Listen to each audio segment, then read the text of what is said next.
नमस्कार दोस्तों, जय जोहार। मैं कौशल तिवारी और बेनिया संझा में आपका स्वागत है।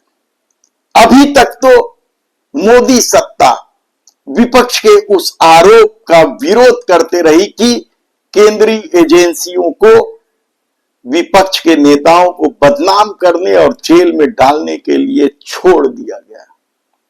लेकिन अब वित्त राज्य मंत्री चौधरी ने खुद लोकसभा में यह स्वीकार किया है, जो आंकड़े पेश किए हैं ईडी को लेकर, खासकर वह आंकड़े साफ साफ बता रहे हैं कि किस तरीके से ईडी विपक्ष के नेताओं को जेल में ठूस रही है।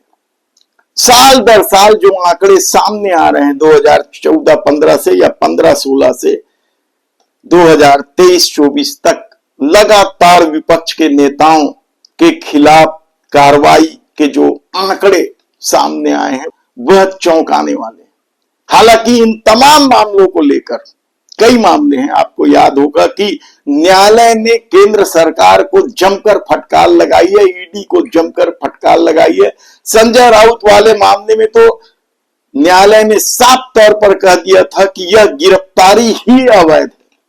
केजरीवाल वाले मामले हो या मनीष सिसोदिया का मामला हो, हेमंत सोरेन का मामला हो या फिर नवाब मलिक का मामला हो, हर मामले में जिस तरीके से न्यायालय से ईडी को फटकार मिली है, उसके बाद अब जब वित्त राज्य मंत्री ने आंकड़े दिए हैं सवालों के जवाब में, वह साफ साफ संकेत दे रहा है कि केंद्र सरकार की रीति नीति क्या है। वह विपक्ष को किस तरीके से बदनाम कर देना चाहती है, विपक्ष के बड़े नेताओं को किस तरीके से जेल की सलाखों में डाल देना चाहती है। और ऐसे सैकड़ों उदाहरण मिले हैं कि यदि जिन नेताओं को जेल में डालने की बात की जाती है, यदि वे नेता भारतीय जनता पार्टी में शामिल हो जाते हैं या भारतीय जनता पार्टी की सत्ता के अनुकूल हो जाते हैं, तो उन्हें क्लीन चिट दे दी जाती है। यह पूरा मामला हम आपको विस्तार से बताएं, उससे पहले बता देते हैं कि किस तरीके से ईडी का रिकॉर्ड रहा है। 1% भी कन्वर्सन रेट नहीं रहा है। केस तो 200 के लगभग दर्ज किए जा चुके हैं, गिरफ्तारियां भी जमकर हुई है, लेकिन फैसला क्या हुआ? और सबसे हैरानी की बात फैसले का नहीं है, सबसे हैरानी की बात तो यह है कि लगातार पेशी पर पेशी, पेशी पर पेशी करके जेल में डाल देने की जो रीति नीति रही, उसे लेकर भी कई तरह के सवाल उठते रहे।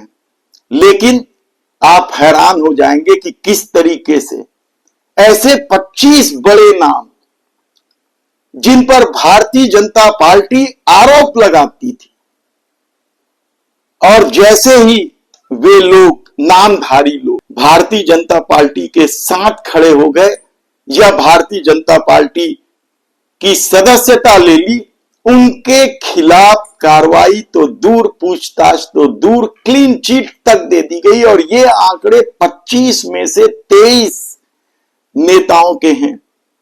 याद कीजिए आप, पश्चिम बंगाल में नारडा सारडा घोटालों को लेकर शुभेंदु अधिकारी से लेकर कितने नाम थे, या फिर महाराष्ट्र में अजीत पवार का नाम भी तो जेल में डाल देने के लिए लिया जाता था।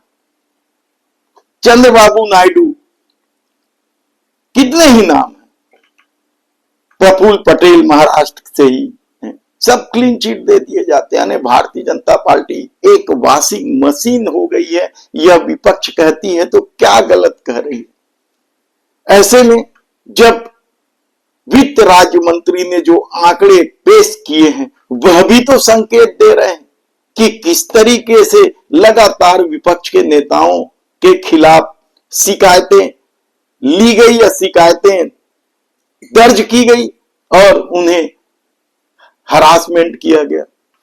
धन्यवाद।